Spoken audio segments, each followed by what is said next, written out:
Well, it's another sad evening. In a few days, this Ibanez Gio will be exchanging hands with someone else. I've only sold 2 guitars before this one, and figured it's about time I start videotaping this stuff to pay tribute to some of my work. That one's getting sold tomorrow, and I'll miss it dearly, but I enjoyed this one's company. Just a normal Ibanez Gio. Some are great, some are good, some are okay. This one's pretty good. Not much for quality issues. Aside from someone replacing a black screw with a chrome screw, and whatever the heck happened there.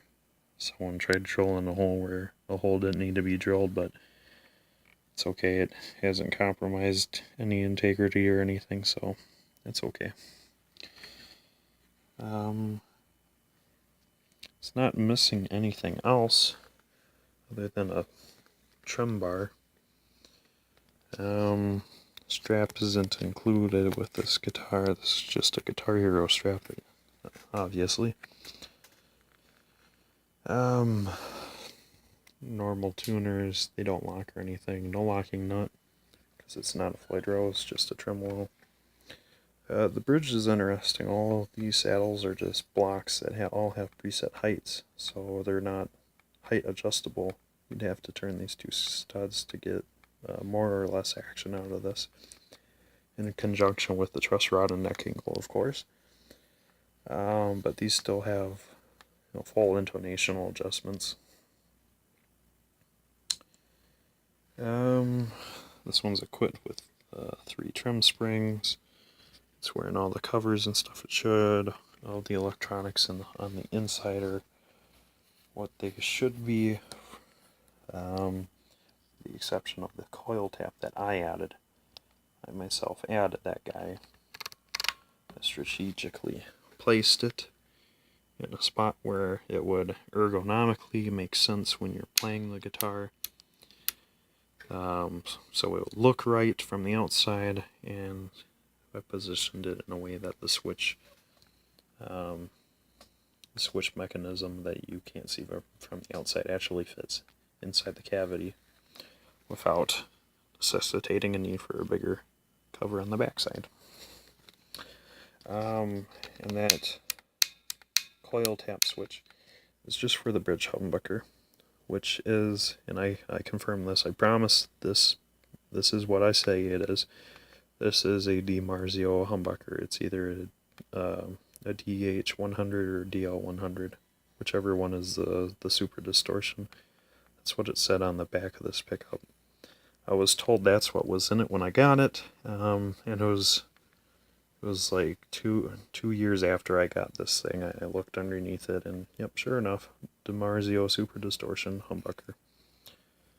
So that is a genuine, $80 pickup, or $80 to $100, wherever you get it, that is. But I have no idea what these two are. They don't say anywhere. So they could be DiMarzios to match this guy. They could be Ibanez's.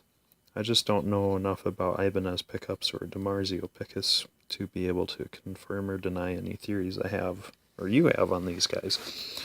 So I'm not going to claim there's something. I'm just going to say that I don't know, because that's the honest to God truth. But all 3 do sound very nice. The 2 singles sound great, and the humbucker is exceptionally crazy. I love it. But it's crazy loud in humbucker mode. And it was something when I installed the coil tap, because when you switch it to the single coil, you get some incredible tones out of this guy. But it's so much louder in humbucking mode. It's insanely loud. Like, here's...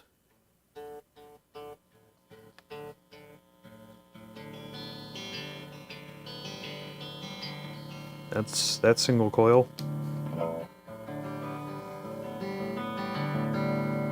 That's humbucker. It's ridiculously loud.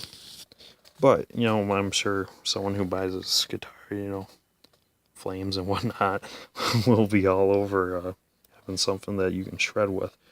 What this can do, it's got every tone from jazz to country to pop, rock, metal, jazz, blues, anything. You play anything on this just fine. That's why I like these Ibanez. I've taken both of these to country and jazz gigs. Works out just fine. Take them to rock gigs. Works out just fine. They look out of place in some of those gigs, but they sound perfect. If you played behind curtains, no one would know what's in your hands. And they play pretty nice. Like all my guitars, I set them up as best as I can, which is just about as best as they get. I set up the intonation, the action, pickup heights to best suit the pickup tonal qualities. I set up the truss rods. I clean up the frets as much as I can. I knock down some of the neck finish. I oil the fretboard until it's the way it should be. And then before I sell these to people, I clean them as best I can. I usually try to polish them once every couple months. They don't get too dirty, so I don't worry too much about it. But yeah, standard 5-way switch. No push pulls, just normal tone here, volume here. 5-way with the normal pickup positioning for the 3 pickup 5-way switch style. And then of course, like I said, coil tapping is only for the bridge, only when you're in bridge position. So, sounds great, feels pretty good. And it's got a few dents and scratches here and there. They're hard to notice, but luckily this is a guitar where if you were to drop it or ding it or bump it up against something, you wouldn't be feeling bad, because this has some on it. I made a lot disappear, or at least much less noticeable, as best I could, but there's still some stuff here and there. Nothing too huge or annoying, but that's about it. I'll be missing this thing.